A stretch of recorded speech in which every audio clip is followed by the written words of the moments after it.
How's it going, Chumpy? My name is Timo and welcome back to another video. Before we start today's episode, I just wanted to give a little bit of an update on what was happening with this video.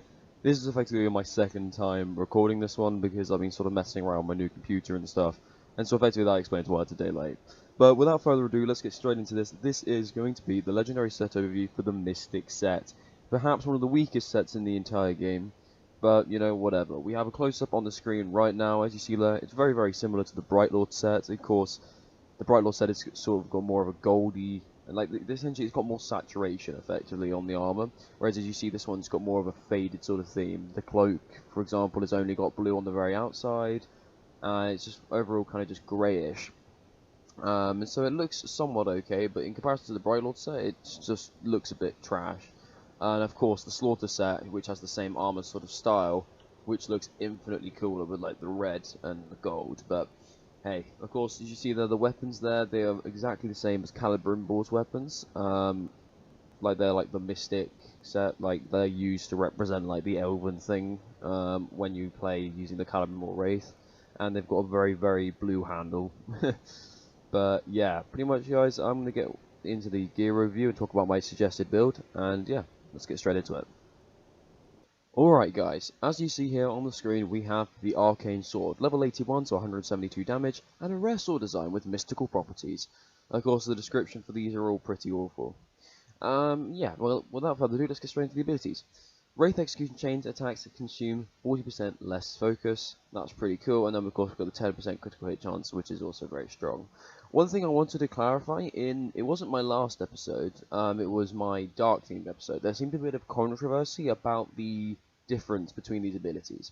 The purple ability is predetermined, you're always going to have that when you get this legendary set.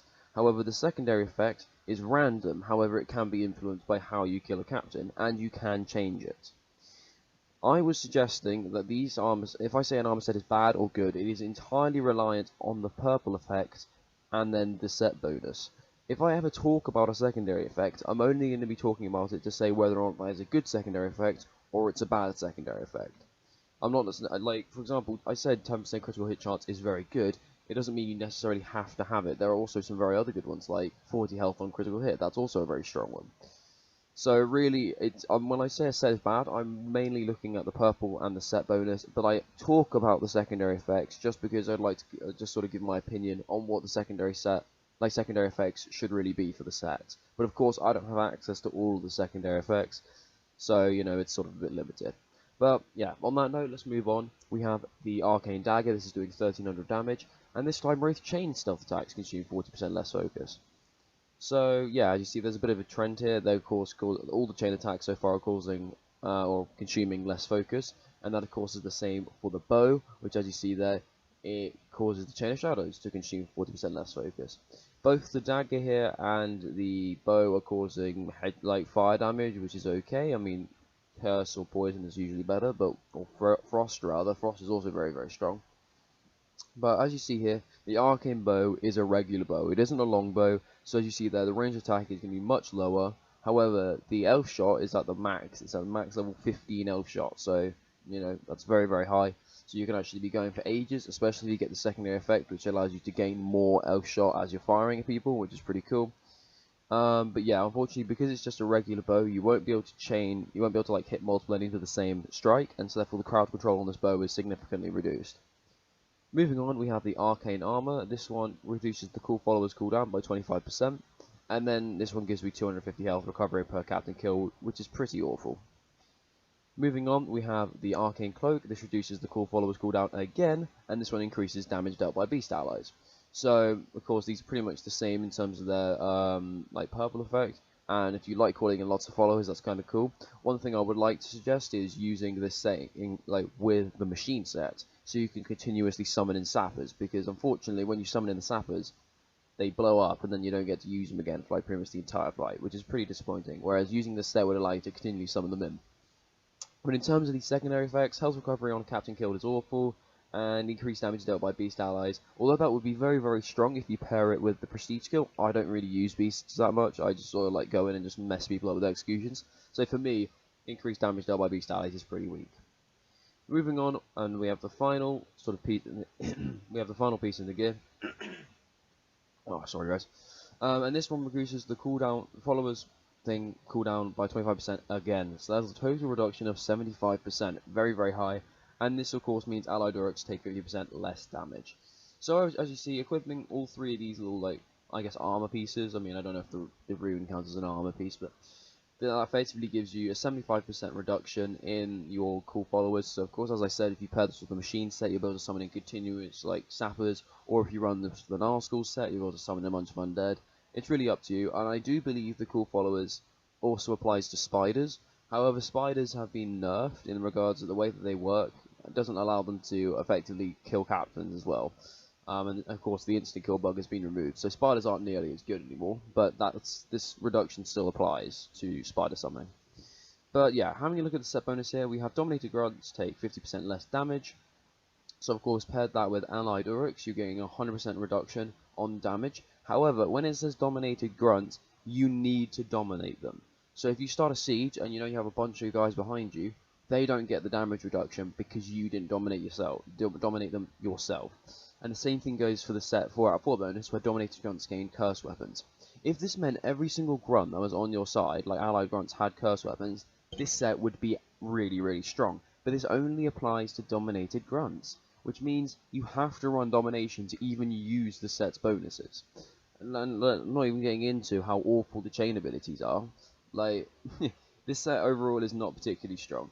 And I'm going to talk about how I'd like to run this set. I mean, I'm definitely going to be swapping out the sword, because if you take the actual, oh no, that's the dagger rather.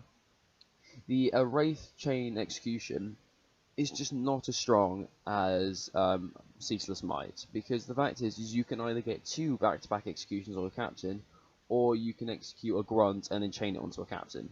Bear in mind, you can't execute one captain and chain it onto another, because if they don't get killed by it, it stops the chain, which is really, really dumb, and I think maybe if they fix that, that would be kind of cool. But yeah, other than that, we're going to take Humiliator. It's just the go-to sword for when you're doing sieges. It's just so strong. And then we're going to keep the dagger, because the stealth attacks, like the chain stealth attacks, are the only chain ability I actually consistently use. And, you know, lighting enemies on fire isn't too bad. The bow is something I probably would consider getting rid of.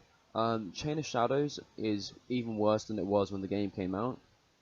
Considering you can take things like Shadow Dominate and Shadow Pull, it's just not a viable ability to take. It's just not. It's essentially the ability isn't worth the skill point when you can put it into either Chain Dominate or not Chain Dominate, Shadow Dominate and Shadow Pull. And you know, putting on that as well, the fact is it's a chain ability, so if it doesn't kill your opponent, it's not going to be able to chain anymore. It's using lots and lots of focus, even with this reduction. And Shadow Strikes don't actually do a lot of damage anymore, because what people would do is they'd go through the entire game using the Shadow Strike to get guaranteed decapitations on captains, and effectively cut out a massive part of the Nemesis system. And I reckon they did it because they didn't want really people to exploit the game like that, and because the Zog mission wouldn't actually work if you were to do that. But then of course the damage on Shadow Strikes, pretty much long short of it, is really low, so it's just not worth it. Although it is cool to just sort of zip around the battlefield. But when you've got 15 L shot, like using 4 L shot is not a massive thing. Anyway, moving on, we have the armor. I'm going to keep going with this because, like, really, I want to keep the armor and the rune going, especially the rune, because Allied Orcs taking 50% less damage is very, very strong, and I'm using the gem, which allows 30% less damage as well.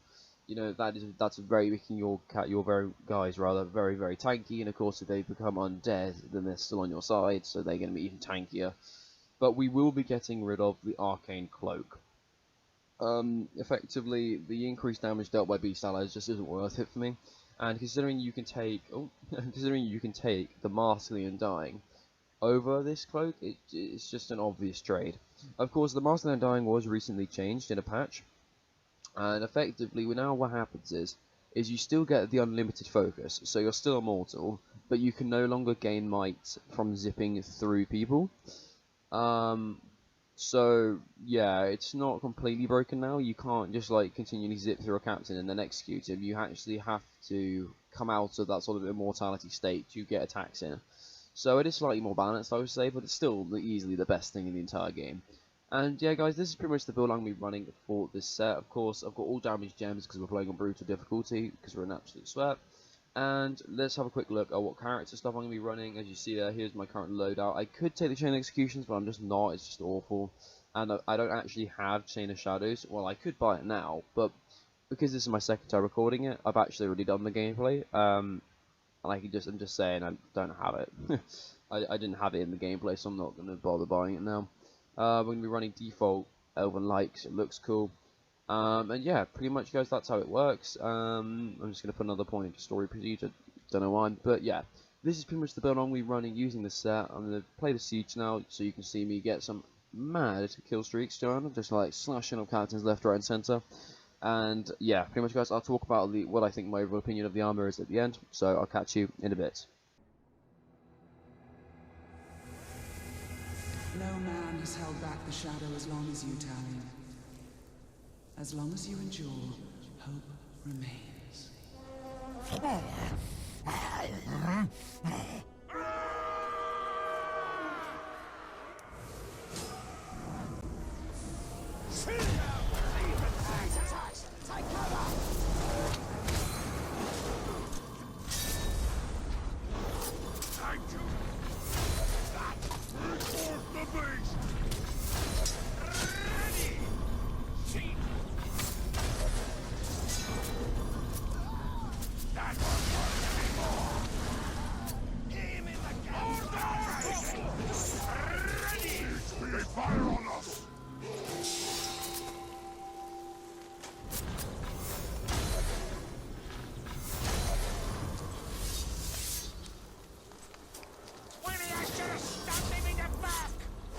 Your dueling skills are sloppy. Come, I'll show you what I mean.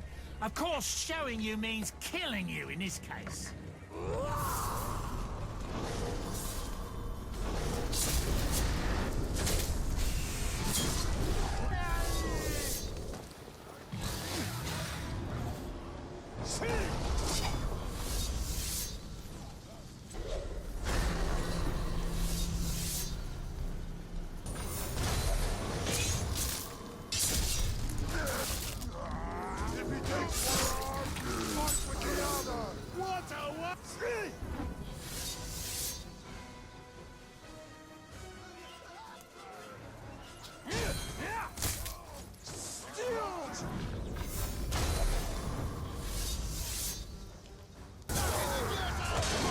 Prefer to be cut in half, lengthwise or crosswise?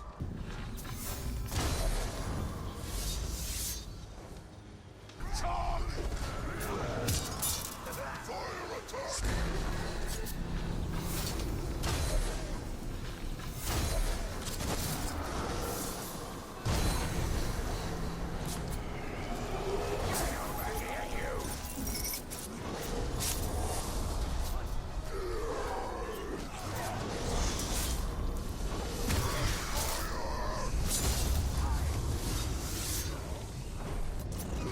You are mine! I add you to my army! You are my master, my master. I defend you!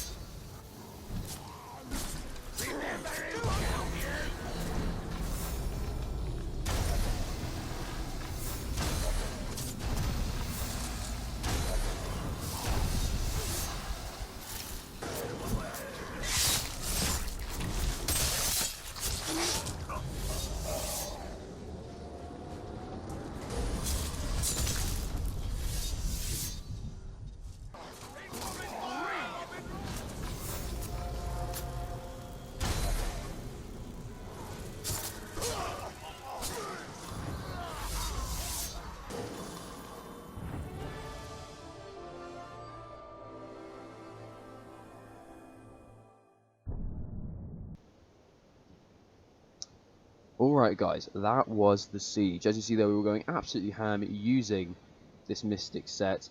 It's a very interesting armor set, certainly. I think there are a few builds that could make it work. But it's at the point where you need to make a build to make the armor set work, not the other way around. And that's a problem. When the fact is this armor set is probably the weakest out of all of them, even maybe weaker than the feral set. And like, it could work. Okay, that's what I'm trying to put across. It could work. The reduction in follower cost, if you maybe pair that up with like the machine set, as I said, you can summon loads and loads of sappers in and take advantage of that. But when you have to sacrifice 2 whole pieces of your loadout, and they have to be the armor, cloak, or ring, then you're losing out on some of the best things. For example, if you want to take the dark set, well, you won't be able to take the darkest rune, or you won't be able to take, or you have to sacrifice Mask of the Undying or something. You know, it's like, it's just a massive, massive sacrifice, really. And considering the bow is practically useless, and the sword is also very, very bad, the only thing that's really worth it in this set, in my opinion, is the Arcane Dagger and the Arcane Rune. But then if you only run those two, you're only getting the 25% reduction in cooldown, but you are getting the damage reduction on the Dominated Grunt, so I suppose that's okay. But other than that, I don't really see another viable build which could work with this armor, and that is a bit disappointing. I know that when I started playing the game all the way back in October, that the Mystic Tribe were the ones that I loved the most, and they were originally the only characters that could become necromancers. Of course, they changed it around again, which I'm very thankful for, because, man, I was so hyped when I saw the gameplay reveal where necromancer was its own advanced class, and then they took it out of the game. Like, come on, my dudes. But yeah, pretty much, this is it, really. I don't really know where to go with this. So yeah, guys, pretty much thank you very much for watching this video. Don't forget to like, subscribe, all that other fancy stuff. Of course, we are actually very, very close now. Actually, I think we actually did hit 850 subscribers. And so I want to give a massive thank you for all of you that have been supporting the channel. I don't think we're going to make the 1,000 subscriber milestone before the end of the summer, but I reckon it's easily doable before the end of the year. So please, don't forget to like, subscribe, all that bad stuff. Get as much support for the channel as possible, my dudes. Thank you. And yeah, guys, pretty much I've said what I need to say. I hope you all have a wonderful day. Cue the music.